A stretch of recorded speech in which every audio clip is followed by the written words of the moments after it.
Welcome to Two Souls Podcast, a podcast to shift, impact, empower, and disrupt your consciousness, ultimately allowing you to thrive on this human journey.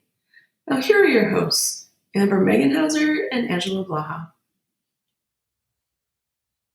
Hey, Amber, how are you? I'm fantastic. How are you? Great. What's our topic for today? Today we are going to talk about what is the best way that we can get to know our soul self? What are some exercises that we can do to help be more aware of our soul self? Great question. Let's see. Well, the best way is to do soul gazing. That is the most powerful thing that we can ever do. And how you soul gaze is, Yes. I know, right? Is you simply look into the mirror, into your eyes. You don't look at your face or anything, your hair, nothing. You just gaze into your eyes and you hold the gaze for as long as you possibly can. So, in the beginning, if you're just new to soul gazing, the tears are going to come and all kinds of emotions will come up.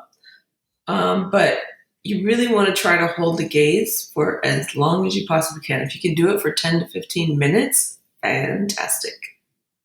So, how was your experience with that? Mine, I've done this multiple times, and I don't know if I've ever done it without crying.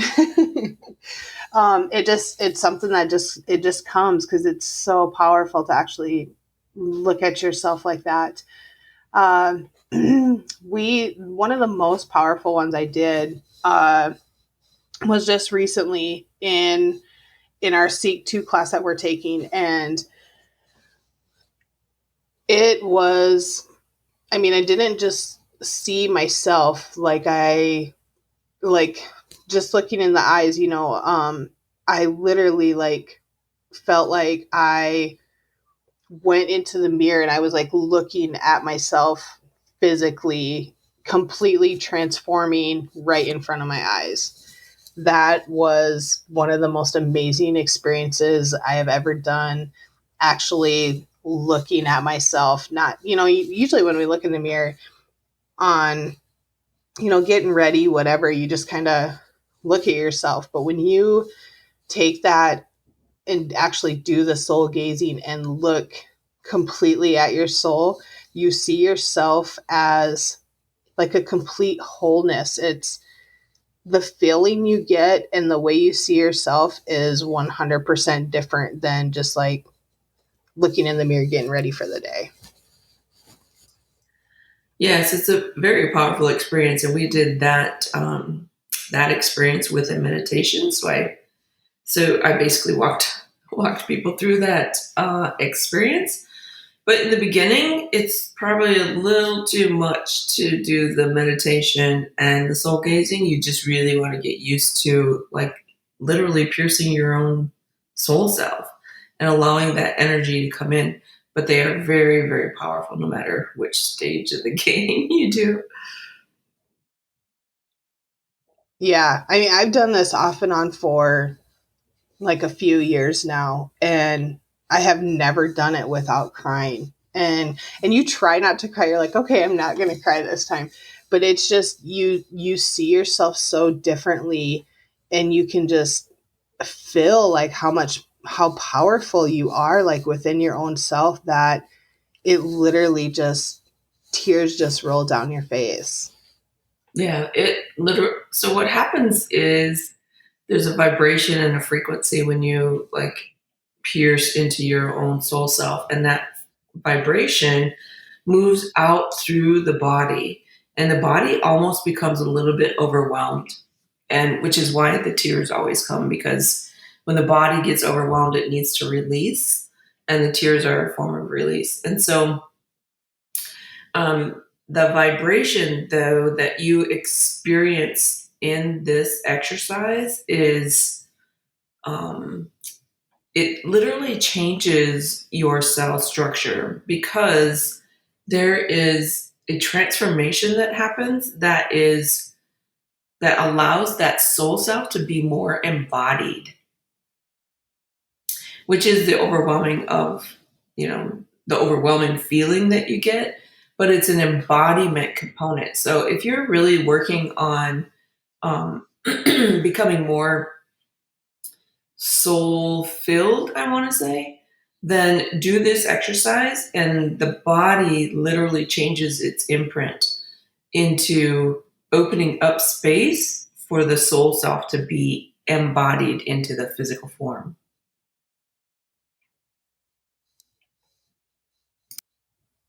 That's so amazing.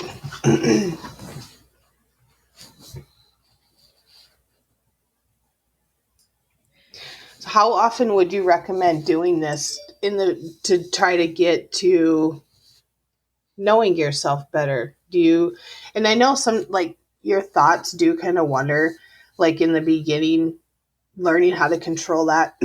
But whenever I would do it, if I had these random thoughts coming into my head, I would just like draw my attention back in, not think about it, and completely just focus on looking at yourself. Yeah, well, you can use it as a meditation, like a visual meditation. And exactly how you do it is what you said, is once you understand, or once you find your mind is just sort of roaming around, you just bring it back to the gaze, right?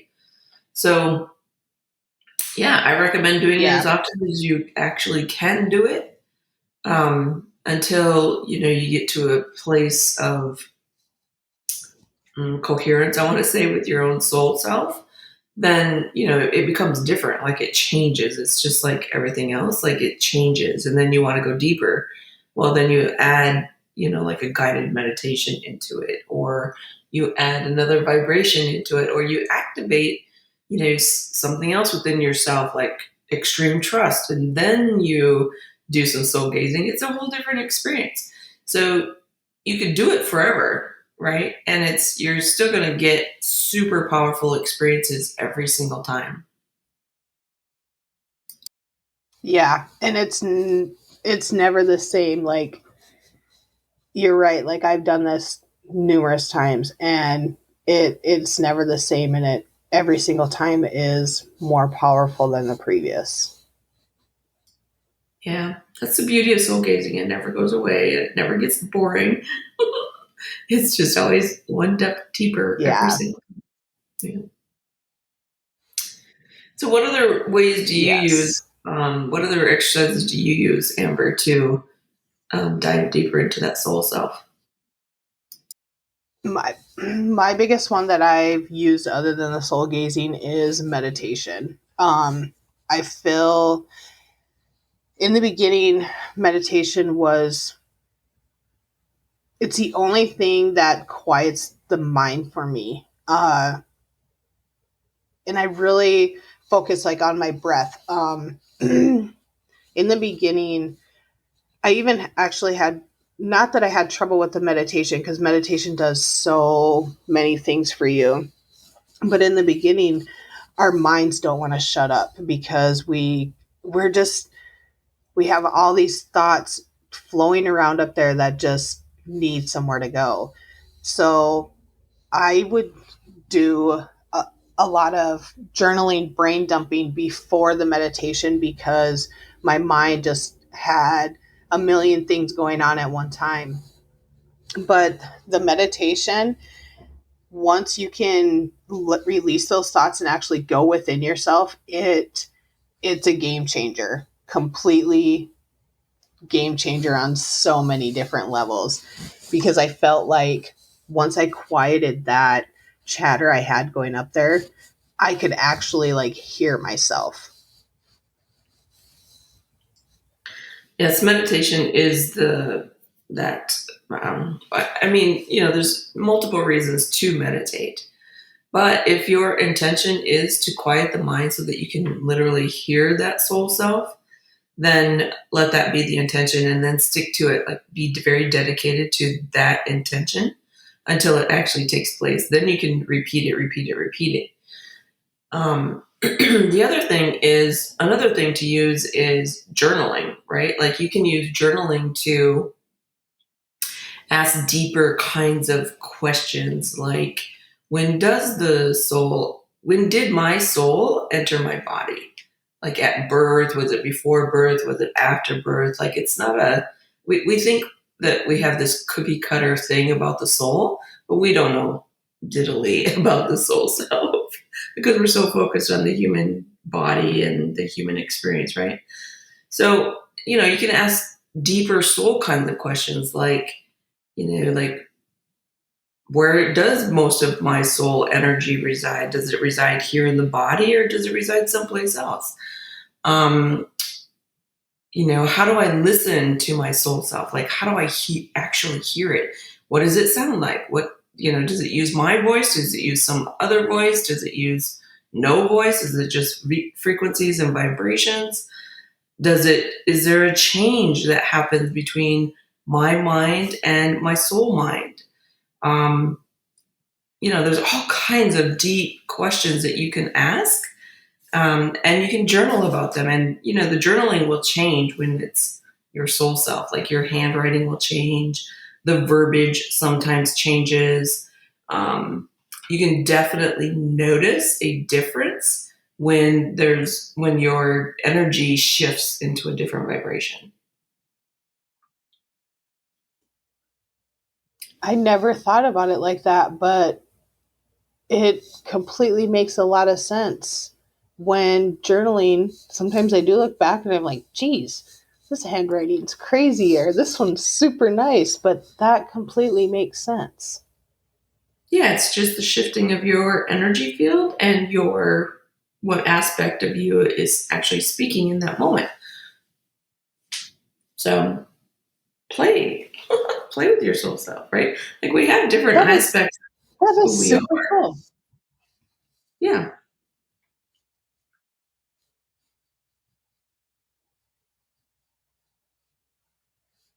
Yeah, I love that. That is super cool. I am definitely going to play with that. I never really totally paid attention to that before until you say that. Now I'm like, there's all kinds of different people sides of me, like that come out like within our journaling. I'm like, I'm going to go back to my journal today and really pay attention to that because now it's really making me curious. I'm like, that is super cool. And I never really thought about it like that it's just different aspects of myself coming out.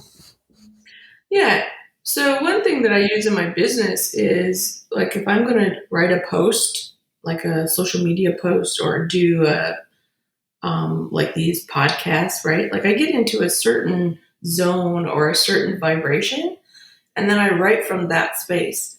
And it really kind of depends on what I'm writing for. So, like my numinous retreats, like I really get into the wholeness of the priestess, the goddess, and the queen. And then if I'm writing a post for the Seek classes, so I get into, okay, the seeking self, right? Like that person that yearns, like what does she talk like?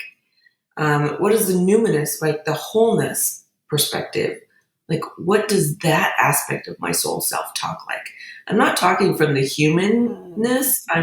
I'm really practiced in talking from the aspect that being that is seeking or that being that is in wholeness. Like, what does she write about? Like what does she talk about? Um, and I really work on getting into that vibration, that frequency. When we're in vibrations and frequencies and energies, you're definitely working in that soul aspects versus the human ego aspects. It's all about intention, and it's really all about getting into that vibration and speaking and writing and being from that space versus the human experience space.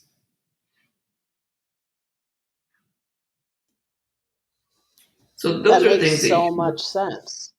yeah, and that's what you can look forward to when you really become very attuned to that soul portion of who you are. and bringing it into a wholeness with the human, right? Because we can't work in oneness if we're separate in the human and in the soul self. That's the whole point of separation here. That's the whole point of having a human experience is you literally separate yourself from that soul aspects of who you are.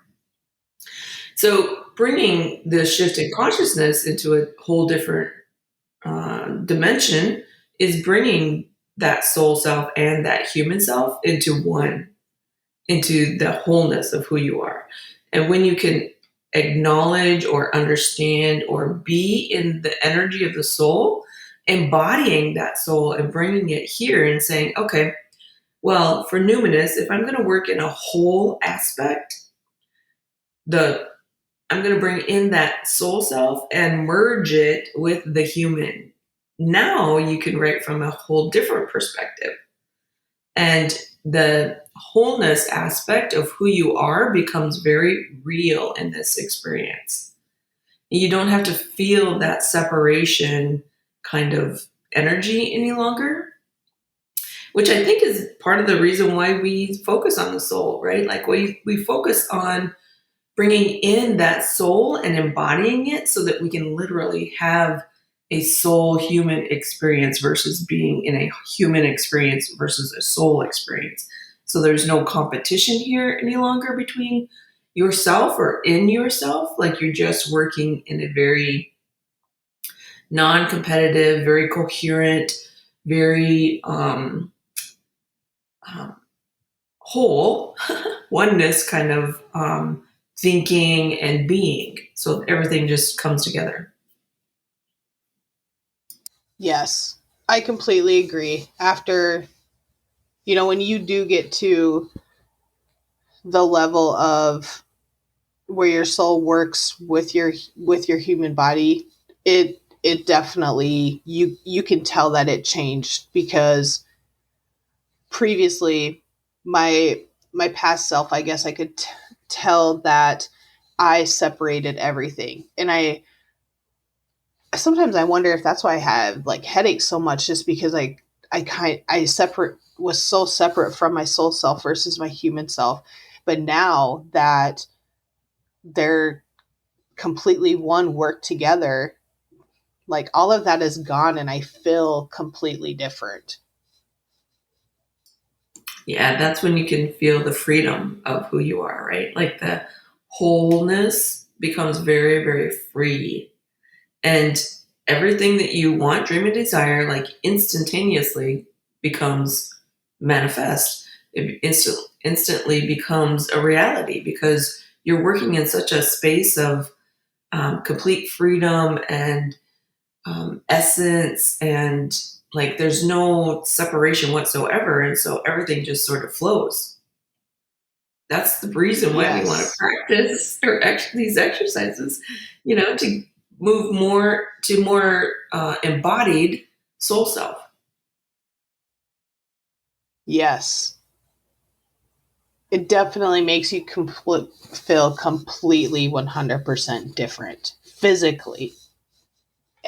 Actually, physically, emotionally, mentally, like you just completely feel like your whole self. Yeah, it's a like we always want to feel pleasure. I mean, that's been the human like quest forever, is to feel pleasure, right? Feel pleasureful and have all the good Yep. stuff and just feel abundant. Well, the way to do that is to embody the soul self or the aspects of the soul. And like you do become that. You do become that pleasure filled being like all the time. It's not like you have to come and go from that experience or from that energy. You become it.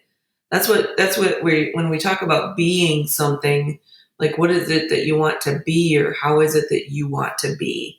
That's what we're talking about. We're talking about that pleasure filled, like joy filled being, and you just be that all the time, no matter what the circumstances are, no matter what the world throws at you. You just and you handle things, you handle your life, you respond to life versus reacting to life And you do it from a very conscious, whole, fulfilled kind of field versus, well, I'm just out here to survive. Like there's a whole, it's a moving from surviving to thriving, which you have mastered over time here, Amber. And it's literally, that's literally what you become, is you become this very thriving, very euphoric almost kind of being, but you're very, very conscious about your every step, your every decision, what you dream, what you desire, and you know how to fulfill them. There's no struggle, there's no pain, no suffering. It's just like abundance.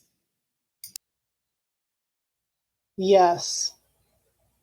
Yes, you are completely right. That when you do become that, just listening to you say that, I was like, I was going over the past couple of years of my life, and that's exactly what it is. Like once you learn how to bring all of that together and have that wholeness, you literally go from surviving to thriving. And I used to struggle so bad with just life in general and surviving from like day to day, figuring out, how we're going to make all this work. We question everything, how to do this, why do we do this, why do we do that. And now I'm just like, I don't even question anything like that in life. It literally, everything, I just thrive with everything, and you completely manifest everything that you want into your life. Like nothing really makes me upset anymore. I handle situations completely different. I, you're right too when you say you don't react to anything, you just kind of respond, and you have a completely different response than you would have before, your old self versus this self. And it's night and day difference when you figure out how all of them come together and you work together to literally write your story to whatever you want, instead of looking for other people to tell you what to do on how to write your story, which separates you and makes complete chaos in your life. Now, the thriving part of it is, I'm just like, okay, this is what's going to happen. I trust that this is what I want. I completely write it and I move on, and literally everything just happens the way I want it to happen now. Yes, exactly. Exactly. So then what's the next step, right? Like we're seeking beings, we're always seeking something. So then after you become whole yourself, only then can you become coherent with the rest of the world. Before that, you're always missing some Yes. component of it. And there's always a struggle. Yeah, So, when we're thinking about definitely. creating our future selves and the future world, like there will be a certain level of coherence that we can move into, but you have to be in the wholeness or the oneness of yourself before you can actually join that coherence of the world and the universe, literally. Yeah. Yeah, that's when you take that further step and say, okay, well, I'm gonna, move more. I'm gonna embody more of that God self, the wise beings of who I am, and the ones who can like know how to be coherent in a world with all the different Yeah. vibrations and frequencies. And you know how can I live and thrive and be in a world that has so many different vibrations and frequencies. So that's the difference between when we first came here and everything was chaos because we moved into a physical form. And when you move into a physical form, all of your aspects of yourself have to like literally learn how to vibrationally work together, which is why we limited ourselves with our belief systems and our emotions and our thoughts. But now we're moving into this space of more coherent space. And we're evolutionizing, which means that we can take those all of the chaos that we experienced before moving into a physical form, and we can expand upon that a little bit. And that's what the shift in consciousness is, and that's where we're headed. We're more into this expansive kind of field, and in that you have to be able to regulate the chaos of the mind, the chaos of the emotions, the chaos of the physical body, and we do that by embodying that soul self. Once that happens, then you can move into that universal mind, the one that thinks and beyond the world and understands the universe and how to operate with the universe. So that's literally the shift in consciousness of where we are. But in order to get there, you have to move into that state of wholeness. And which is why these exercises, the soul bringing, embodying the soul portions of ourselves into the physical form. So then we can turn around and say, okay, I need to expand now. Where do I go? Yes. Yes. And it's the only way to expand. You have to do, you can't just expect it to happen for you. You have to take the and practice the exercises and create the awareness for it to come to you, because if you don't practice it, you literally live with that separation forever. Yeah. There are, we've tried all the hacks. I mean, that's why we've extinguished ourselves over the years. And the hacks work for a little tiny bit, but then there is still a level of work that we have to do. That interpersonal work where we need to be in control of the emotions and be in control of the thoughts. That's the purpose of these exercises, so that the body literally can embody the soul self. Otherwise, it's just total chaos within yourself. And which is a direct representation of the world that we're in right now. So yeah, we have to do the work. Yes. So rewarding in the end. Anybody that is questioning doing the work, telling you right now, it will completely change your life. Do the work. So just a little recap, some of the exercises people can do. Do you want to go ahead with that, Angela? No, go ahead. So some examples that we gave is definitely journaling. Journaling is amazing, and you can always go back and reference the things that you wrote down. The soul gazing, telling everybody, try it. Once you try it one time, you will love it and you will want to keep doing it.